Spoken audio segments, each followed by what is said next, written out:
Hi, I'm Jules. I am here at the Dispensary on Thurlow Street. I'm here with the Cannabis Life Network with Sarah Blyth.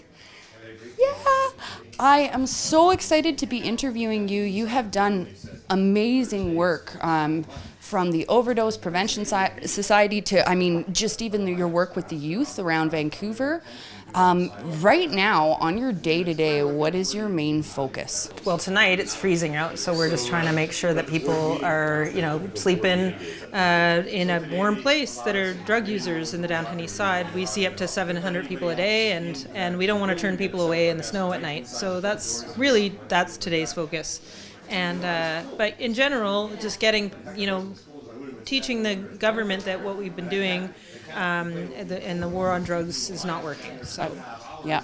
What happened that made it go from an idea to today we're buying a tent and I'm getting chairs? So basically, I worked at a market. One of the women who also worked at the market, her son had passed away, and just up the street. And she said, if we had a place for him to go, then we would, he might have been able to survive. And we were just tired of seeing people dying in the streets and all around us. It needs to be on demand when people need it. If you're going to do recovery, it has to be followed up. We have to think about how we introduce things like cannabis into recovery and also, safe medication so that people don't fail in recovery. I don't think that, thinking about things that it's all or nothing and completely absent space, everything is, for some people, isn't an option because they've got pain and trauma.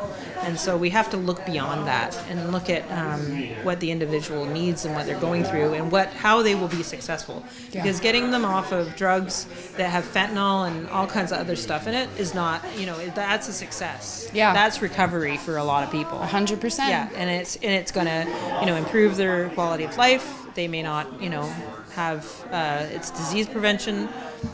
When you prevent disease, you're preventing long-term illness, which improves someone's life. Totally. If people have long-term illness, they're less likely to want to recover, right? Mm-hmm. So, all of these things get worse and worse for a person, and it's harder to get out of eventually. I know from personal experience the effect that it has with reducing withdrawal.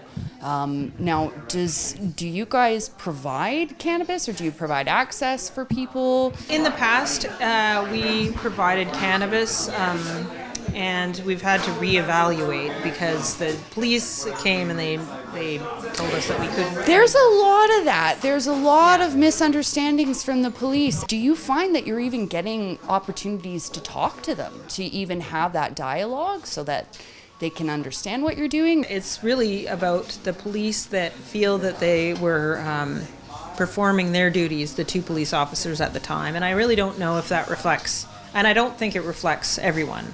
But they felt they were carrying out their duties at that time, because we've had some conflict with the police over other issues. So I think that they took it upon themselves to, because they don't do it to anyone else but us. So it was a bit of a here we can do this and a power thing. Yeah.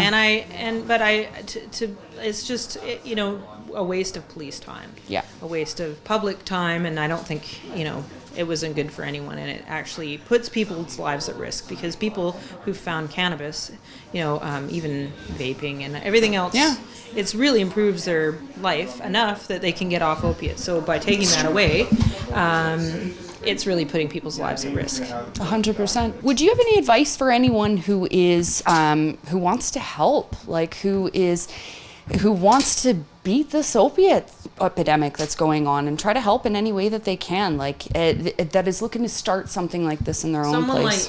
So like someone like you, there's nobody like someone else who's been through something. Yeah. Explaining it to them, because they go, oh, this person gets it.